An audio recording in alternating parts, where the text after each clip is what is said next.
Boys, how are you? Wonderful. Great, man. How you doing?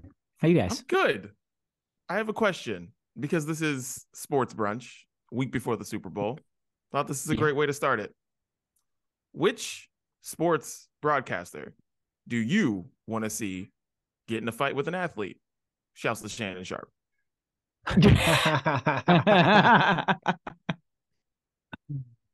Oh man. Yeah. Ooh. What can you provide any details? Like what all I saw was the video. I've not read any context or like details as to why Shannon Sharpe was at an NBA game taunting and threatening people. Like what happened there?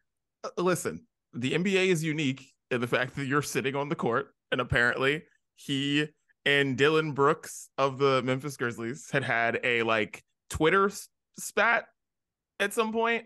And Okay. so I guess Shannon Sharpe was like, "You're too weak," or something on the sideline. And then Dylan Brooks got mad. And then, and basically Shannon Sharpe was ready to fight everybody but Steven Adams. When Steven Adams walked over, it was like, all right. Yeah. All right. Because Shannon Sharpe could take anybody on that floor. Anyone. Except for Steven Adams. Might be a little Yeah. Anyone on that floor. Like anyone on that floor, Shannon Sharpe would have absolutely owned. Then Steven Adams walked over and was like, all right. Chill. But it just made me think, the sportscasters I would like to actually see fight athletes. Colin Cowherd comes to mind. Ooh. Because I go through these waves with him. I used to kind of enjoy him a little bit and listen to him a little bit. And he just, I feel like, just says stupid shit to say stupid shit for whatever reason, for ratings, to get just people listening. Remind me of a local broadcaster, Mark Madden. That's actually top of the list, but that's Pittsburgh homerism for you. If you know who that is, that's number one. But one that more people would know. I think Colin Cowherd could use a good punch to the face from somebody. There's somebody out there that could definitely give it to him. And I think I'd enjoy that. I like that. Yeah. And you could toss Skip Bayless into that same conversation. But like, I think to Dan's point, like nobody should need to have a flaming hot opinion on sports 365 days of the year. Like there's just not enough happening. So you have to force it. And so then these guys, like, they get paid to do it. So sometimes I'm sure you show up to work and you have to fake outrage over something that you really don't care about. And then you fake outrage enough that like it just becomes your actual opinion. And then people start to hate you. So yeah, that's a good one, Dan. I throw Skip Bayless in there. I also think there's like the local guys, like Dan said, where it's just like, shut up, just stop. Like there's a reason, like I have more and more of these thoughts and feelings lately where it goes back to I think it's a Bill Burr joke where he's just like so angry because there's a reporter that interviews the coach on the way into halftime. And he's like, these nerds are getting in the way of actual sports happening. And like, I feel like that more and more all the time now. Like you should not be criticizing these people because, to Didi's question, if you were confronted like on the street by one of these people, you would get murdered. Like it would be over quick. So yeah. And I think it all kind of like started with PTI, if you really think about it, pardon the interruption, where they kind of have to pick sides. It's kind of the whole point of the program, right? Sometimes they'll just agree because they're not going to be stupid, but that's what's the beauty of it. If it's like quick topic, over with. And then now all of these national broadcasters have like turned this into 3 and 4 hour shows over 1 to 2 topics that they just pick sides and argue with, when the simplest, cleanest form of it was PTI, which is still great. It's still on, by the way, but it has just blown up into personalities making their jobs out of arguing for nonsense. And yeah, plenty of them deserve a good punch. Do you have a feeling you've got Joe Buck on your list, but that's just a hunch? Listen,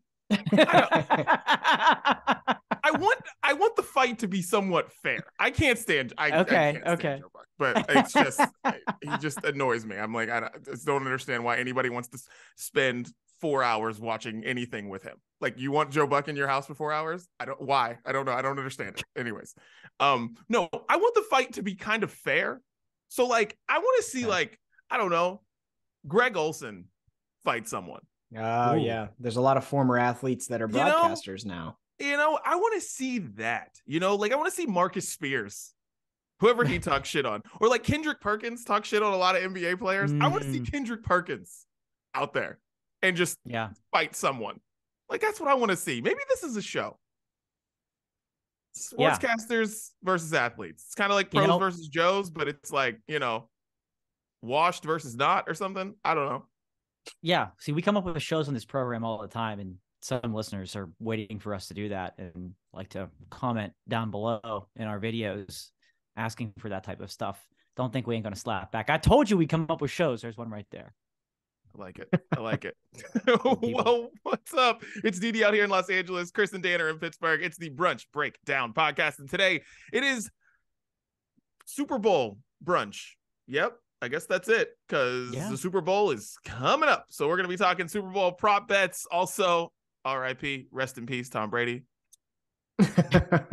we will miss you, and beer and music and a bunch of other stuff we're going to get to here today on the show. Dan, tell everybody where they can find us. I will, Didi. Thank you. And again, I want to lay this out a little bit because I know we've got new listeners to the program. Whether you found us through a friend or you're finding us through clips on the internet and you like it and you're new to the program, we welcome you. Welcome to the nation's first and only cross-country pop culture podcast. That is the Brunch Breakdown. Wait, Dan, since it's sports brunch, Dan said program like an SEC head coach. He called it the program. Welcome to our program. I apologize. It's DD out here in Los Angeles. Chris is in Pittsburgh and Dan is in Arkansas. Welcome to the program. You're valuable to us and we appreciate you being here. Where can you find us? Anywhere that you can find podcasts, whether that be Apple Podcasts, Spotify, Google, SoundCloud, Stitcher, iHeartRadio, Amazon Music, Audible, Good Pods, literally anywhere you find podcasts, search the Brunch Breakdown, hit follow, hit subscribe. Our brand new episodes come out each and every week on Wednesdays. You hit follow, you hit subscribe. The episodes come to you right to your device, wherever you want them, on the go, whenever you need them. We also have full video episodes so you can see our beautiful faces for the length of the broadcast for the program on our YouTube and our Facebook page. Those also premiere on Wednesdays at noon Eastern, 9 a.m. Pacific. You can also, of course, watch those on demand anytime you want. If you found us on social media, you know we're there at Brunch Breakdown, Facebook, Twitter, Instagram, Triller, TikTok. Bunch of clips are there. A bunch of content is there. Follow us. You follow us. We follow you back. And of course, don't forget the Sounds of Brunch playlist. We give you what we're listening to at the end of every episode. We put that into a nice little playlist exclusively on Spotify that gets updated about every Friday. And just simply search Sounds of Brunch and find it there. Nice. Welcome. Well, now it is time to get random topics off our chests. Chris, you weren't here last week. Get off your chest, dude. So since it's sports brunch, I thought I would go with something athletic. And I actually want to ask you guys this question, and then I'll answer it while you think. I want to know, what's the most athletic thing that you can do right now as a mid-30s something male who's far removed from probably competitive athletics? Because, right, we get older. We kind of just stop moving around, running around, bouncing off the walls and doing stuff. We stop playing organized sports. And so we lose a lot of athleticism. Now, I lift weights all the time, but to be quite honest with you, I don't think that that's terribly athletic. Like lifting weights, you're just going in like a straight line up and down, or, there's not a lot of athleticism involved. It's hard, but it's not athletic. I think right now, I actually did this the other day, and I think it's the most athletic thing that I currently can do. I was able to, with a child on each side, holding one in each arm, I was able to squat all the way down to the floor and then balance each kid on each leg while I picked something up off the floor and then did a full squat standing back up. I'm very, very proud of this. If you think about it, it's not like if you do a squat with a bar on your back, like it even weight on both sides. No. We have like a little bit of imbalance there. So you're talking about like core stability, the ability to squat in a full range of motion, stand back up, and also with that instability, be able to pluck something from somewhere. Very, very proud of that. I think that's the most athletic thing that I can do. What about you guys? What's either the most athletic thing you've done lately or that you think you can do? If there are any mothers listening to this program and just listen to Chris talk about having 2 kids and still picking up something, I would like for you to send all of your hate towards at Chris Gates Fitness on Instagram. Because listen, wait. I did not say, and that's more impressive than being a mom. Come on. That's the best thing that I can do. I just think it's funny because that's like something that people do that moms do all the time. They always have all the kids hanging on them and they still somehow do things. Yeah. Or in their stomach for 9 months. Yeah. But that's like legit dad talk right there. It's like, oh man, I did this, that. And it's like, what? I don't know how, like Siobhan has kids on her back and whatnot. And so has the baby right here. And is still pouring coffee somehow, like with her teeth or something. I don't know how the hell she does it. Yeah, right. Like it makes no sense, but they get it done. I don't know. But yeah. Most athletic feat for me. I can still touch the rim. Whoa. I used to be able to dunk, but those days are Even with gone. that back of yours. Wow. Oh yeah. Is it because you have a robotic back now? Is it because you're part Iron Man? You're part robot? I gotta be honest. I thought because I did something at like a high school because I do volunteering for Boys and Girls Club, and I was surprised that I could do it. So maybe it is the back. It might be. Because I know I've lost some vertical, not in the shape that I used to be in, but yeah, I could still touch the rim. And that's my goal in life, to still touch it as long as I can. So yeah. All right. That's surprising. I'm not gonna lie. That's Still pretty good. That's pretty good. I don't know if, carrying a case of beer down a block and a half to the car counts, It's a farmer's carry right there, right? Right. Without sweating. Without sweating. I've got my Olympic jacket on today. I watch and support a lot from the couch athletically. I'll tell you what, like, and it's not, I wouldn't necessarily consider it athletic, but it is a physical toll. And the fact that at this age, after a couple of years off, going to Coachella last year and walking and standing for those amount of hours in the desert, I'm surprised I was able to do it. I am. It takes way more out of you than you think. You legitimately, and we all do when we go. You have to stretch before you go in, and you have to hop tub when you get home. It's that physical a toll. So I know we're coming up on a year anniversary of that. So between the beer and the just standing up and walking around for music is exhausting. So the only guy on the podcast who's not a dad had the most dad answer ever. Walking around and carrying beer, man. Ooh, I'll tell you. Tough stuff. Yeah. Moving. Yeah. You know what? A recent one was, it's a combination of what you said though, Chris. I helped my brother-in-law move a couple of weeks ago, and I can still pick some pretty heavy shit up. And it's like, there's coordination there because you're walking backwards, you're walking up steps. I got a bad knee. So I was a little bit impressed with myself that I felt like, you know what, I can still do this. I shouldn't be, but I can still do this. Wow. Shouts to you for helping people move. Because when people ask me to move, that's when you get like, you know how someone sends you a message and then, Chris does this to us all the time in the brunch breakdown. But yeah, like when you get a message and you just see it and you're like, I'll respond to that in a couple of days. And that's what I do when someone asks me about moving. Someone even mentions moving, I'm like, I'm gonna get back to this in a couple of days. Just want people to know that I'm not in. Yeah. I was a little concerned but I was out there for a couple hours and I was huffing it and puffing it in the cold. So that's probably the best answer. Well, Dan, get it off your chest.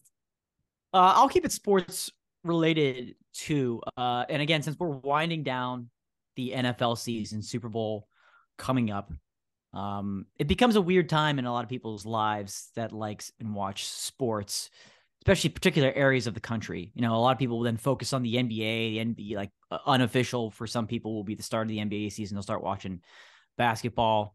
March Madness is going to be right around the corner, so people kind of get excited for that, but there's still a little bit of regular season to go. And then you have all these non-NFL football leagues starting up, right? The XFL is coming back. The USFL is coming back once again. We just heard that Arena Football League is coming back in a couple of years. Shout out to you, DD. Yeah. Wow. Yep. The AFL is back. We don't have teams or cities yet, but it is coming back. I'm super excited about that. Okay, actually. I'm starting my own league too. I don't have teams, but it's gonna happen. Right. Just so do there's it. that stuff to watch. But for the people that maybe aren't familiar or maybe don't watch this sport necessarily until maybe May, a little bit of June, the National Hockey League is going on, and it is a great sports to watch. And for those people that aren't in a major hockey market, give it a chance. And you may not know this, but the National Hockey League is on ESPN, it's on TNT, and it's on TBS. And those groups do a fantastic job at coverage that sport actually deserves for once. They've been buried in the NBC family for years. And it was even hard to find games. Now there are games on everywhere. And I know people, and for a good reason, watch the NHL playoffs. It's the most exciting tournament around. It really is. Game 7 in the NHL playoffs, there's nothing like it. But there's a good time to lead up to that. Get to know these teams a little bit. We're entering a weird period in the NHL where we've got some superstars and they're far on the back ends of their career. All right. We're going to talk Tom Brady and, all of those quarterbacks now from those classes, Ben Roethlisberger, Drew Brees, Phillip Rivers, Eli Manning, Tom Brady, Peyton Manning, all those guys that we grew up watching, those legends are all now, this is it. They're all gone. We're entering a kind of weird period in the NHL like that too, where Sidney Crosby, Alex Ovechkin, kind of Steven Stamkos to an extent, those guys only have a couple years left. Now, Connor McDavid is going to be around for a while, but there's going to be a weird transition period where they're all going to be gone, and everybody's going to we're going to need a new group of superstars to step up with Connor McDavid. And so take the chance, watch a little regular season NHL hockey while it's on. Enjoy the time we have with these superstars that are still playing at a high level before they're all gone and before the playoffs come around. So I'm just here to say, give hockey a chance. You know what hockey needs? 2 things.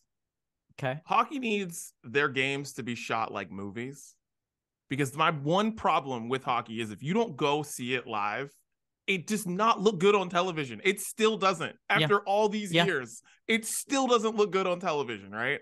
It also needs a Netflix docuseries, because Netflix docuseries has me caring about tennis right now. It's amazing. And then the F1 series they have on there, I am telling you, start watching the F1 series. I know nothing about F1, nothing, but I'll be goddamn if that shit isn't awesome. Hockey needs that too. That's a great point. Everyone will be there. That's a great point, because with Hard Knocks, even with the NFL doesn't need Hard Knocks, but it gets you to care about teams and players you wouldn't normally, right? The NHL does need something like that. They did something years ago, leading up to the first Winter Classic with the Penguins and the Capitals, the Buffalo Sabres. And I think they did it maybe again with the Pens and Capitals for something else, but it was on an HBO series and it was really well done. But I feel like if that was a regular thing and you were following a team, maybe that you get players' names out there. If you were in an NHL locker room and what they say, what those coaches say, it makes the NFL look like Pee-wee football. I'm telling you, look up Bruce Boudreau's locker room speeches. I am telling you, that shit is so entertaining and just wildly out there. And I think that would, definitely put more eyes on the sport and more interest. That's a good point.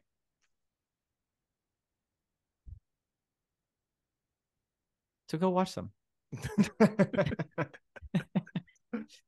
Didi. All right. Gotta get this off my chest. So this all started 2 weeks ago. Siobhan sent me a video of Saoirse floating on her own in the swimming pool. Okay. Floating on her own in the swimming pool. And my mind immediately went to, okay, so how do we afford to get her to the Olympic trials? Jesus. Oh boy. Oh man. Literally went straight there. Woo! Why am I like this? I don't know. Like, this is my fear. I always say this to people. People are like, oh, you got a boy, you're gonna play football, you're gonna play basketball, all that stuff. Well, a girl, you're gonna go play with all these sports. I'm like, no, I want my kids to be like in musical theater. I want to be in a band. I want them to do some other stuff. But once sports come into play, I just lose my mind. I don't want my kids to play sports because I don't want to be that person who's literally screaming, check his birth certificate. That kid ain't 6. That kid ain't 7. That's gonna be me. I don't want to be that person. This is why I'm so afraid. And anytime I'll see like Major go basketball and he'll like go up and like dunk it or something, I'm like, I can't do this. Or he'll do something in gymnastics class and I'm just like, okay. Like he like transitioned from the uneven bars they have. And I was like, okay. All right. So how do we get this to Stanford? And I'm like, he's 2. I don't want my kids to play sports, guys. I just don't, because I'm going to be awful. I'm just telling you right now, I'm going to be awful. I'm going to be that parent that goes viral on YouTube and everyone talks about it on sports shows during slow seasons. Like that's going to be me. And I'm terrified. So I don't know where I'm going there. I just know that I just don't want my kids to play sports because I'm going to be that person. So I had to get that off my chest. Well, if you don't want your kids to play sports, you're off to a weird start enrolling them in sports. Fair. That's the fast track. It wasn't even like, Saoirse went from one end of the pool to the other. No. Swimming or anything like that, floating on her own. And you went straight to, yeah. All right. What year can she be eligible for the Olympic trials? All righty. I mean, that's a problem, my friend. I mean, I'll be there to support. I mean, it right here. I'm already ready, but you better slow down. Find a local chorus group or something. But Chris, you're telling me you haven't seen Olivia do something that made you think, oh shit, might have to get a basketball in her hands? I don't know. I don't think I name my kid. I mean, my kids like climb over stuff all the time. Like they're, doing stuff like that. But I don't think I've seen them do anything that made me think like sports specific. This kid's got a career. That hasn't happened yet. I'm the worst. When Saoirse started climbing, I immediately was like, oh, all right, American Ninja Warrior Jr. All right. She can do that when she's 8. Let's go. No, dude, I'm the worst. I'm the worst, guys. I'm the worst. That's it. Oh my. And that's why we have alcohol. It's now Brews Day. Chris, what are you sipping on? It is Brews Day. I do not have alcohol today. For those listening at home, we are recording this maybe at the weirdest time we've ever recorded. We're actually doing brunch this time. At brunch time. Yeah. So that plus I've been majorly sick lately. Had like a cold flu thing go on, and then I got better for a day, and then we all got food poisoning. So it's just been awful. So what country do you live in? My goodness.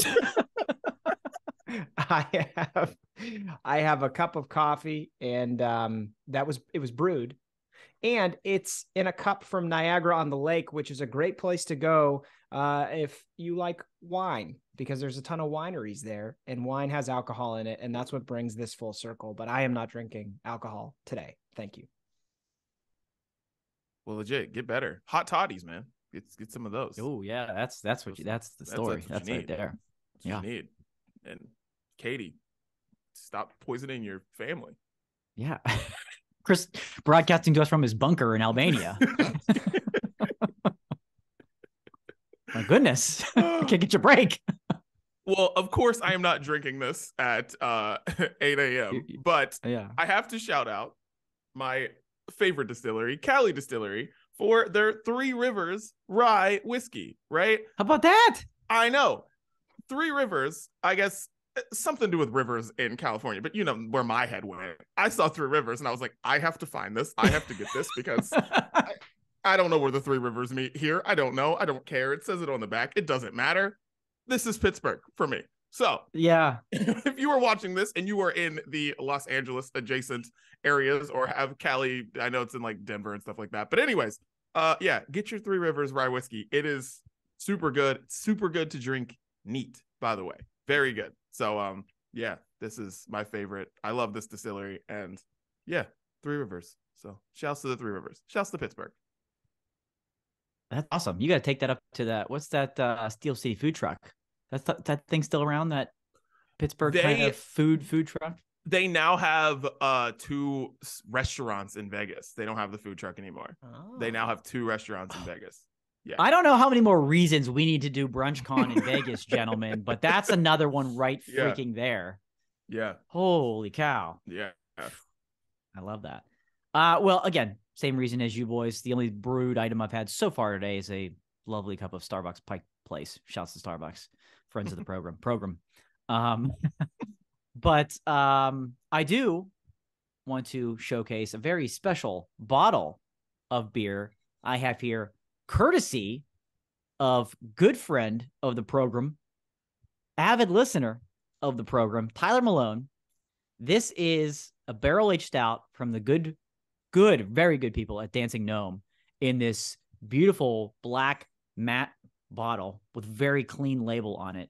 And this is what they call Through the Waves barrel-aged stout. Let me give you the rundown. This stout was aged over 2 years in Buffalo Trace barrels, lovingly blended with a separate stout aged 19 months in 1792 small batch and Maggie's Farm rum barrels. And anybody that knows Maggie's Farm rum, they distribute pretty widely now, but based in Pittsburgh, just incredible award-winning rum distillery. People are getting a lot of barrel-aged chocolate flavor, rum, creamy. They say it's light. This sounds amazing. And shouts to Tyler again for this wonderful, wonderful gift. Dancing Gnome can do no wrong in my book, and I cannot wait to open up this bottle and enjoy it on a special occasion. So Through the Waves, barrel-aged stout from Dancing Gnome. Cheers for Brews Day. That looks like a champagne bottle. Yeah, it does. That's so fancy. I know, they're getting wild with these fancy bottles nowadays. It's amazing. I love it. It's wonderful. Well, cheers, gentlemen. So cheers. Cheers. The weirdest cheers we've ever had on Brews Day. We're not drinking today. Yeah. I'll drink later. Follow me at Steel City Dan 22. All right, let's get into the main menu. And first, let's talk about, for hopefully the last time, Tom Brady retired again. Should I just do the reporter thing that I hate more than anything? Thoughts? Open-ended thoughts? I think anything about Tom Brady's retirement should have to start with the word allegedly. Good point. Because I don't know, he retired last year and then wasn't it like halfway through training camp he unretired? So we have another 6 months of like a fake Tom Brady retirement tour until he maybe ends up coming back. I don't know. Yeah, and the fact that last year he didn't even use the word retired, right? If you remember in this long letter that he penned, he didn't even use that word. Everybody was like, oh, that's kind of weird. And then it was like 3 weeks later, he's like, I think I'm coming back. And the way he did it this time with this Instagram video from the beach, like, hi, it's me. I'm the problem. It's me. I'm retiring for real this time, or for good. Okay, Tommy. And just, I want to believe him. But to your point, Chris, a team like the San Francisco 49ers is going to be in need of a quarterback over the course of the 6 months. Why wouldn't you give him a call just to see? I think his life is just in complete shambles right now, and he needs to figure that out. But boy, would there be hell to pay if he decided to come back again, back to back like this. I hope he realizes that would be a bad look, and no one would take him seriously ever. I hope this is it. I really do.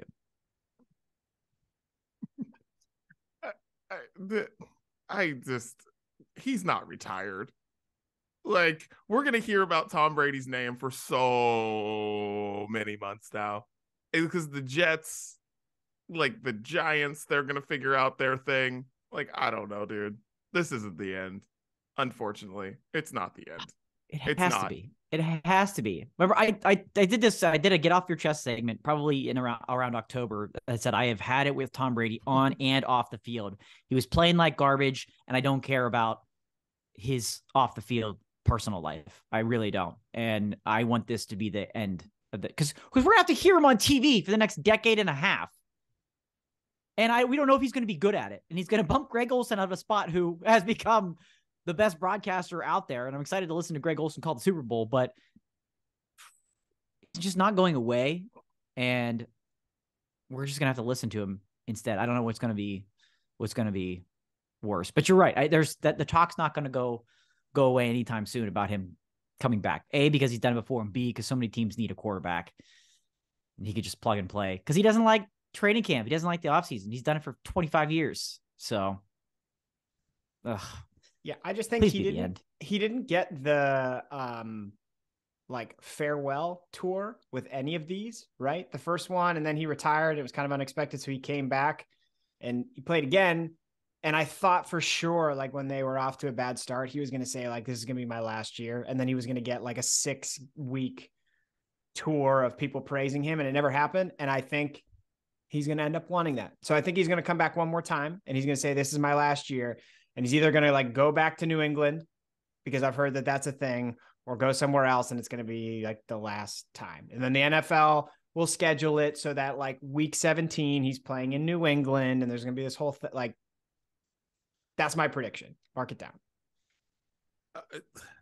Yeah, I don't know. I really think that this is a strong message to LeBron James. Strong. I don't know when the next time we will actually care about LeBron after he breaks the scoring record.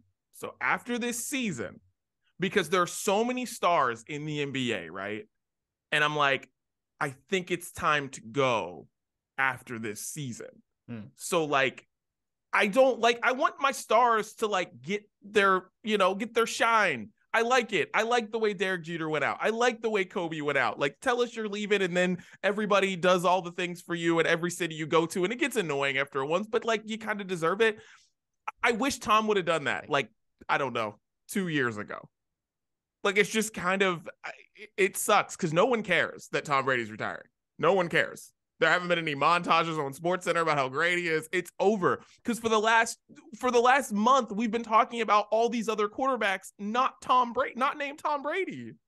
It's like Mahomes is already here. Burrow's here. Like Josh Allen and Jalen Hurts. Like, no one cares about Tom Brady. At least LeBron's still in the conversation. That's why he has to go now. You have to go now while you're still in the conversation. 38. Okay. And he's about to break the scoring record? Yeah, he's about to break the scoring record. Like, probably do it this week. Probably in the next like couple games.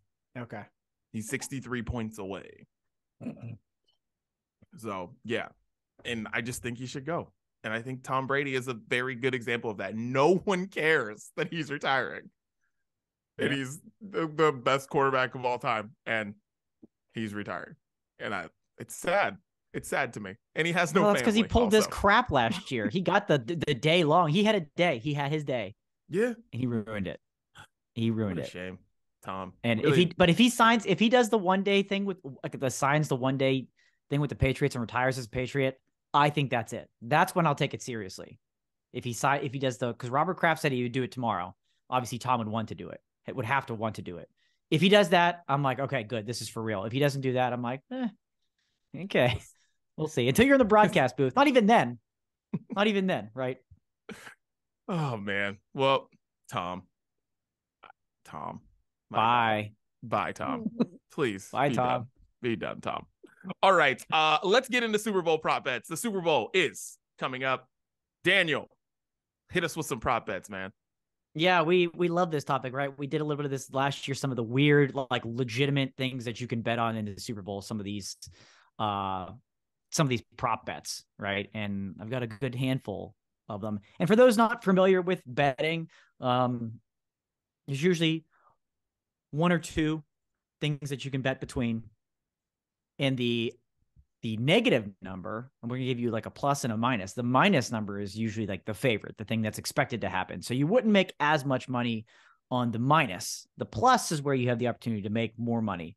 And the number that's in front, next to those really just varies on the amount of money and the likelihood of it happening, just to give you just a brief rundown of betting. So we'll start out with some basic ones. First Super Bowl prop bet. Will a word be forgotten during the national anthem? The odds are yes, plus 450, no, minus 775. So it's unlikely. More people are thinking it won't happen, by a no, minus 775.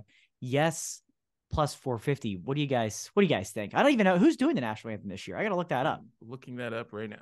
This seems like a tough one for the odds makers to like regulate, because so it's misses a word.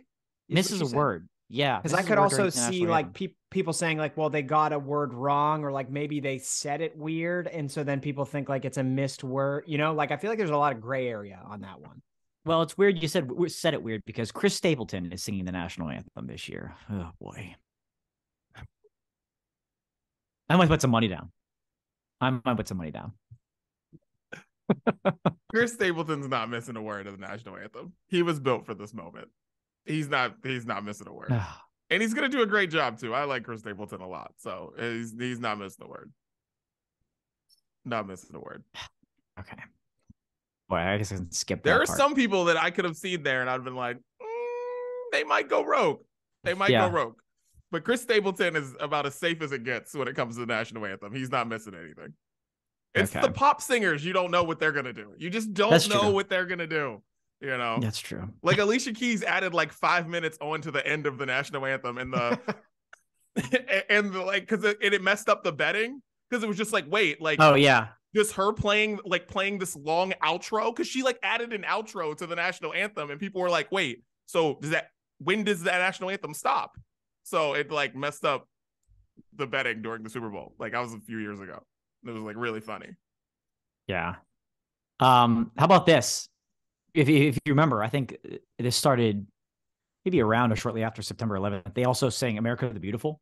Yeah. So they do the national anthem and "America the Beautiful." R&B legend Babyface singing "America the Beautiful" pregame this year. Okay. Who's coming up with these? I don't know. I don't know. We need to. I hate to say it. We're going to get to a point where we're going to be starting to sponsor the national anthem and "America the Beautiful." So somebody like Apple Music or Pepsi is like, let us take care of this. Let us handle. What does Babyface? I'm Googling him right now. What is he saying that I would be familiar with? He has produced a lot of songs that He has sang songs from the 90s in R&B, but he has produced a lot of songs for a lot of great people. Okay. All I can find is that he's paying his ex-wife $37,500 per month on a divorce. Yeah, that makes sense. 37,000. 37,005. He produced Fall Out Boy's Folly Ado album, which is, in my opinion, Fall Out Boy's best album. And it's because of Babyface. Okay. Well, there you go. Next Super Bowl prop bet. Will a player propose after the game? Yes, plus 375. No, minus 600. This involves lopsided. Yeah. It's not as betting lopsided on as this one. I think you could probably do a lot of investigative work on the rosters and the players and make a pretty informed bet. I'm not going to do it, but you could. Yeah. I'm plus 375 is worth a shot, right? That's some money plus 375. It's if you know something. Like, if you know something, I just wonder, because we know it's not like Travis Kelce. We know it's not Patrick Mahomes. We know it's not Jalen Hurts. I'm just thinking about like the level of care. Lineman. Yeah. Yeah. It's like, would you do it if no one's watching? Because if you're not one of the stars, it's kind of just like, all right, you're like over here, confetti's falling, and like, I guess one camera catches you proposing. I don't know. Would that be romantic? It's like Chiefs kicker Harrison Butker. Like, really? Like, does that? Yeah. Yeah. After he didn't just kick the winning field goal, like that's an interesting one. I'm gonna go with no, just because I don't. But maybe I'll change, because like this week of Super Bowl coverage, we're gonna find out. Like, after media day, we're gonna know who's close. Yeah. after a little research. I think I'd throw money at 375. I think I would. It's a low risk bet. I think I'd go for that. Let's see. These are a couple easy game ones before we get into the real goofy ones. Like, here's one that involves in the game. Will a field goal or extra point hit the crossbar or upright? Yes, plus 350. No, minus 550. If you've watched any kicking during the NFL playoffs, I'm putting like a lot of money on yes here. A lot of money. Yeah, it's Butker, and then who's the Eagles kicker? Who is the Eagles kicker? I don't know. Well, but since we don't know who the Eagles kicker is, that makes me want to put money on it. Jake Elliott. Never heard of him. Yeah. So give me money on yes. I hope there's no kicking in this game. So, like, I hope every kick hits the crossbar. Like every one of them. There you go. Kicking. All right, let's get into some of these weird ones. Now here's a potential to make a lot of money and the largest odds that I found out there. Will there be a power outage during the Super Bowl? Listen to these odds.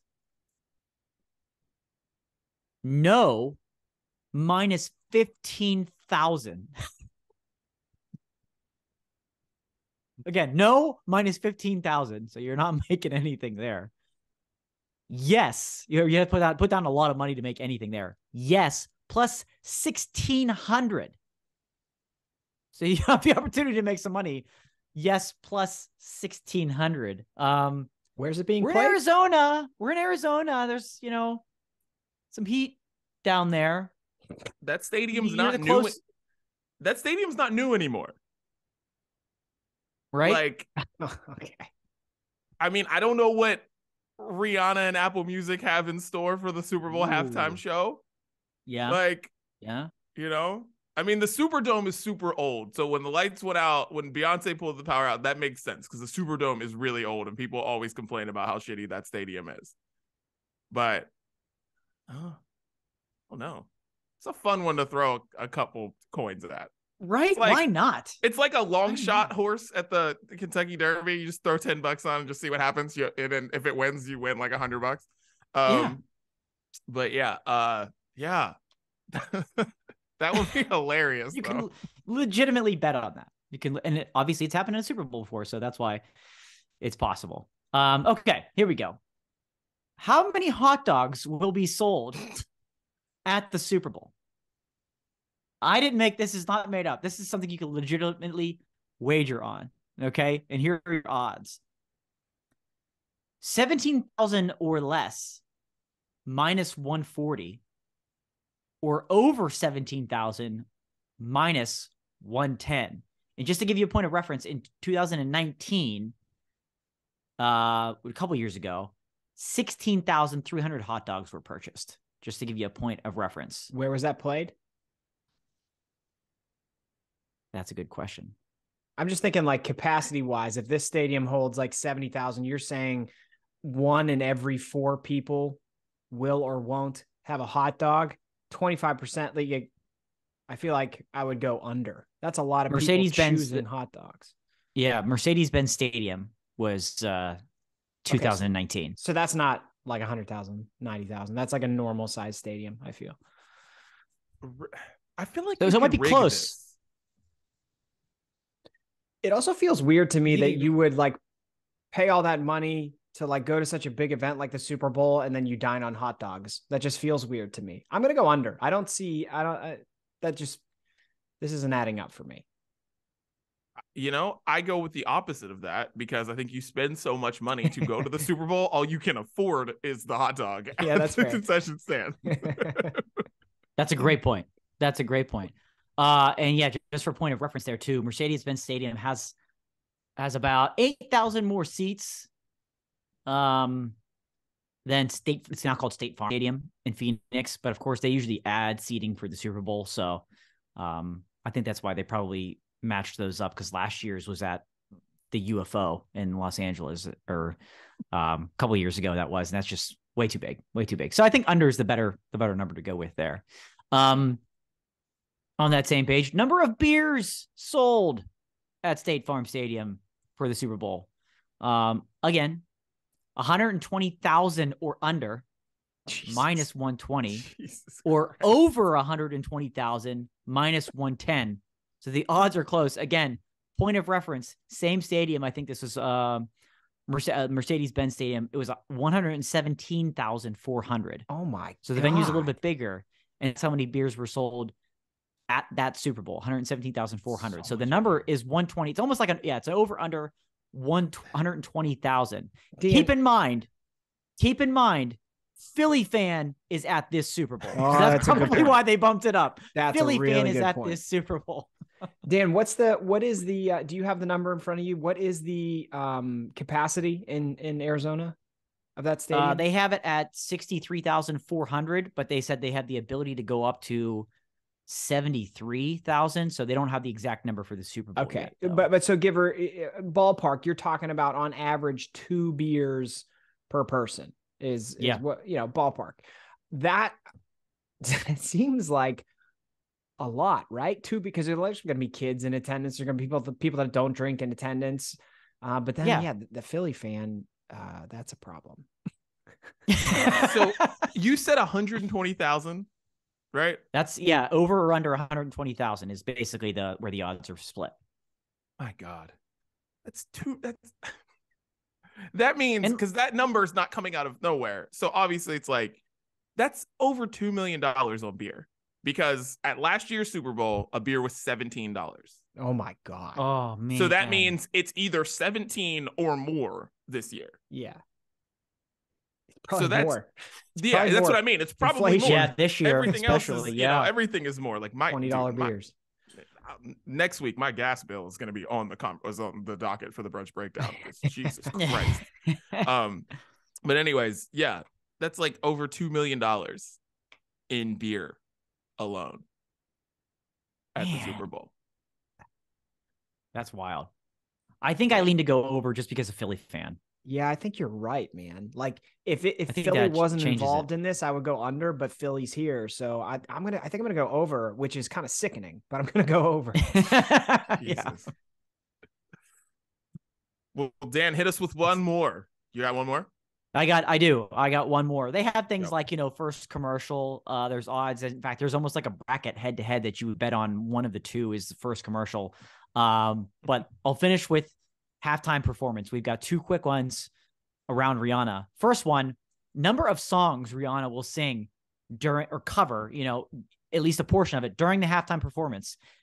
Basically, gentlemen, the over under is at 9.5. Over 9.5 is minus 125. Under 9.5 is minus 105. So that's the more likely number there. So what do you think? Over, under 9.5. You got under 15 minutes. So that means she would probably perform like 9 songs, right? 9 or 10 songs, which you think, I'm going to go under. That seems like a lot of, that just seems like a lot. I know she's got a lot of hits, but that seems like a lot. It seems like if you did that many, you wouldn't be able to give any one of them justice. So I'm going to go under. Right. How quickly would she transition in and out of each song? And if she has a special guest, does she give them time and where they spend a little bit more time on that? I don't know. It's a tricky one. Wow. I am going to, I can't go over 9 songs. That's a lot. Even if you're going like one verse here, one verse there, like you're still like transitions, probably an outfit change or something like that. Like I don't know. 9 seems dude, if she goes over 9 songs, I need to know what's the record for songs played at the Super Bowl. Yeah, that's a good one. Because I'm trying to think, like, even when it was like Coldplay, Beyonce, and Bruno Mars, I think they did like 6 songs. Yeah. So I'm trying to see if I can find a references to that's a lot. Hot dog beard. No, sorry. I wish I had more information on the historical numbers with that. Okay, last one real quick about Rihanna. Color of Rihanna's hair. Okay, color of Rihanna's hair. We've got black or brown. They're calling it black/brown minus 375. So the betting favorite. Bright red plus 250. Blonde plus 600.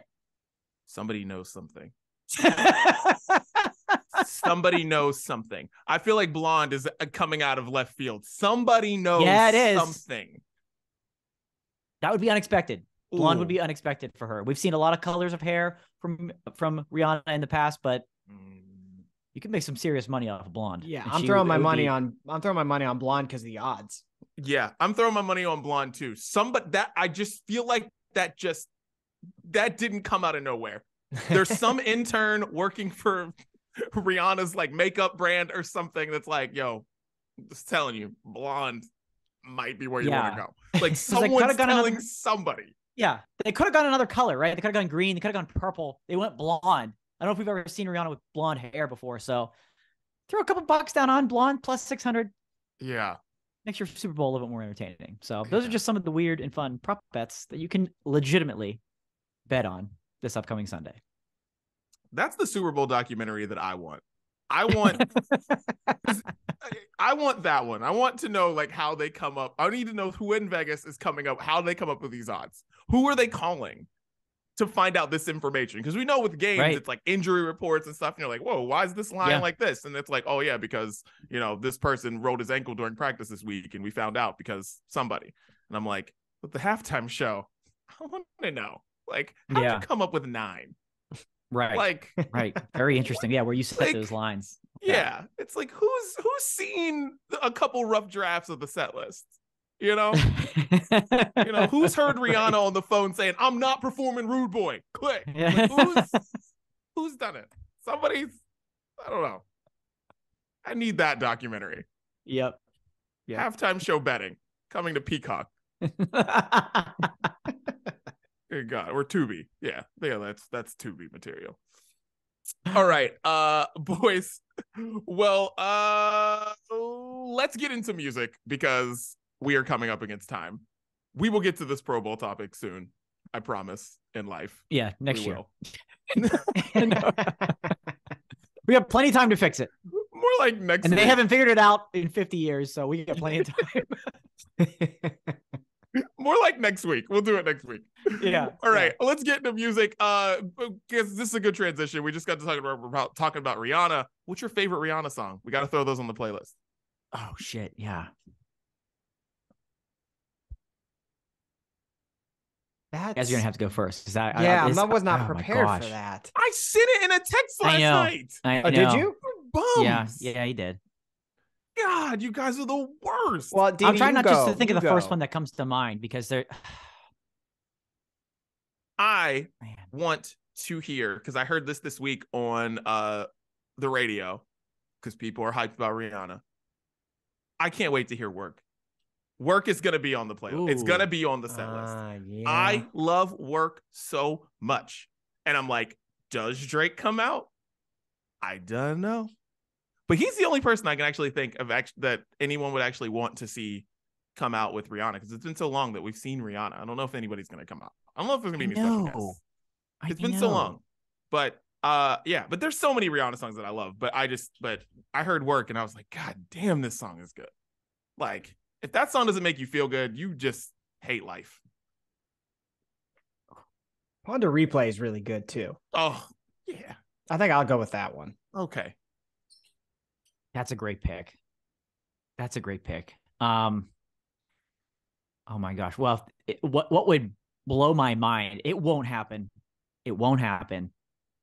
If she brought out Kanye and Paul McCartney and they did some sort of 4 or 5 seconds remix or something like that just blew the roof off the place, I'd explode into a trillion pieces. Yeah. Safe to say Kanye won't be anywhere around. Yeah, right. What's the betting on that one? Yeah, safe to say, yeah. I mean, I never get mad. I'm always in a good mood when I hear this is what you came for. I know that's with her and Calvin Harris, but that's one of the ones that always comes to mind because it's just it's such a good song. But like, man, I cannot wait to hear what 9 or 10 songs she performs. She's got so many hits. So many. She's got so many hits. SOS, like, let's go. Like, nobody mentioned We Found Love. Like, I mean, We Found Love. Maybe she does go up. Now now I'm all messed up. God damn it. Yeah. Shit. Now I don't even know. God. Wow. Okay. There's a lot. Eminem. She bring out Eminem. They do the monster. I don't know. I mean, here we go, dude. There's a lot. All right. Possibilities are endless. Okay. What are we all listening to this week? Chris, you weren't here, so let us know what's going on. What's on your playlist this week, man? Yeah. So first up is Connor Price. We've put him on the playlist a few times. He put out a full album though called Spin the Globe, and it's a really awesome concept. It's called Spin the Globe because he on TikTok one day decided to take a globe, spin it, stop it with his finger, and then find an artist in that country to collaborate with on a song. And it like blew up. He got like 75 million hits on that video. The song did really well. So he did a full album of that where like each song is a collaboration with somebody he just spun the globe with and pointed. So we've actually put a couple songs from that album on the playlist already. I might do a repeat. I might do something brand new. I don't know. I'll figure out by the time Dan asks us to send the songs, but really, really cool concept that I would recommend listening to the whole album. It's good stuff. Are the songs with Hoodie on that album? How many globe spins do you think it took before he posted that? Recording. He's like, damn it, United States again. Atlantic Ocean. I don't think so. Okay. They are not. Well, yeah, that's what I've put on the playlist with Connor Price is the songs with Hoodie Allen, which I think are awesome. And I want them to do an album together. They're going on tour together. I want them to do an album together. But because Chirp and Buddy are so good. But yeah, I'll check this out. I'm excited to check it out because I knew nothing about Connor Price. I follow Hoodie Allen, and I was happy to hear Hoodie rapping again. So I'm excited to hear it out. Check it out. Dan, what are you listening to? The Kid Leroy, Love Again, put it out a couple weeks ago. I mean, this dude's pumping out hits, man. He just keeps putting out hits. And it's a simple acoustic guitar and just a really catchy melody. And he's just got a fantastic voice. He just does. And the chorus just kind of sticks with you. And the verses are great. I mean, just super, super talented. I think most people know that, but he just keeps doing it over and over again. And, relatable lyrics, I think, to a lot of people. So Love Again from the Kid Leroy. I like it. Coachella, day 2. The Kid Leroy. Skrillex put out a song called Xena, I think, off an album.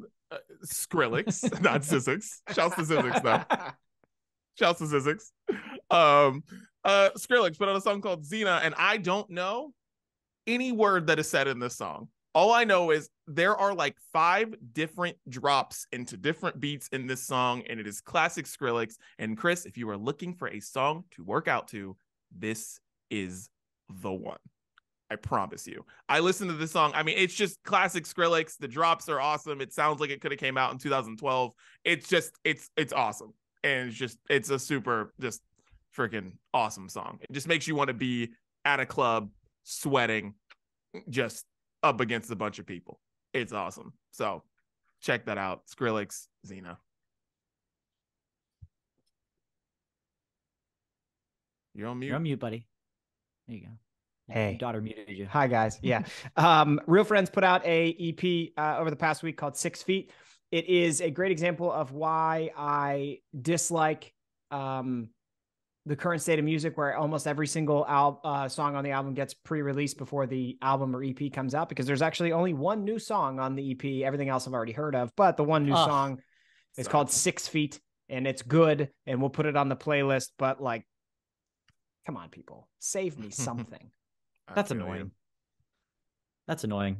This transitions well into my next song. Heartbreak Feels So Good from Fall Out Boy. It's the second song that we've heard released with their forthcoming album. And that's all we need.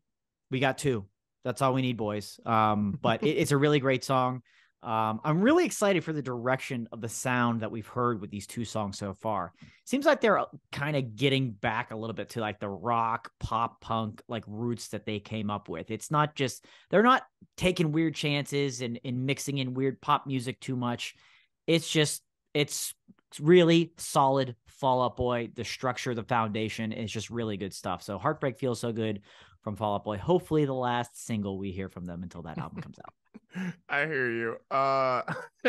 You know, I'm gonna switch my pick because speaking of that, Quinn 92 put out his new album, and he released 4 songs before the album, and I gotta tell you, there is not much there outside of the 4 songs that were released, and I'm so bummed about that.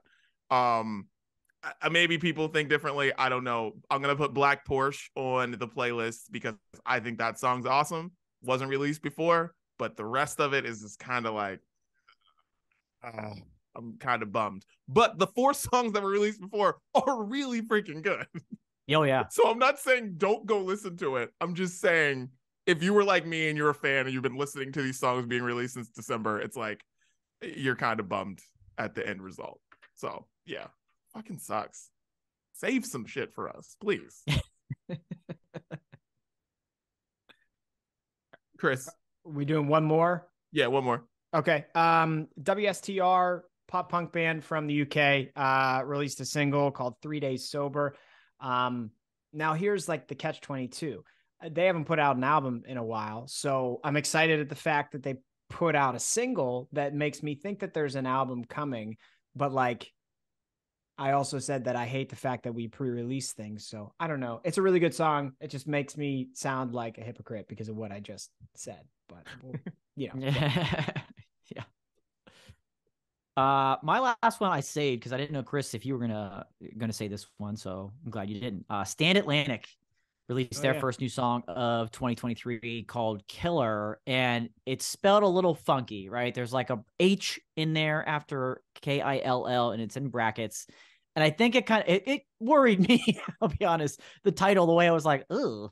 Because it's a little, angsty, but I think it just throws people off because like the song itself is about self-doubt and kind of overcoming that. But it's just a really, really, really great like pop punk, alt pop hit that once you get by the title, you give it a chance. You're like, oh, okay, this makes sense. And this song's fantastic. So Killer from Stand Atlantic. Nice. All right. And my last one is Boy's a Liar Part 2 by Pink Pantheress and Ice Spice. Ice Spice is a very exciting rapper from New York coming out, and she was like my rookie of the year last year. I love Ice Spice. Love Ice Spice so much. But yeah, Pink Pantheress, Ice Spice, Boy's a Liar, and it's just a cool song with 2 really cool artists. So I like that song a lot. So yeah, nice. Shouts to Pink Pantheress. Big fan. Yeah, for sure. All right. Well, that is what we are listening to. Make sure you check out the playlist on Spotify. Dan, Chris, any final thoughts on the Brunch Breakdown? Well, like we said, we got the Super Bowl coming up. A lot of fun things if you don't care about the game, to bet on. And we all know about the commercials. And I can't wait. And I keeping my fingers crossed. Burger King, I'm looking at you. I need you to come through with a fantastic Super Bowl commercial because Whopper, Junior, Whopper, like cracks me up like no other. And I can't wait to see what you've got in store. Give it to me at the Super Bowl.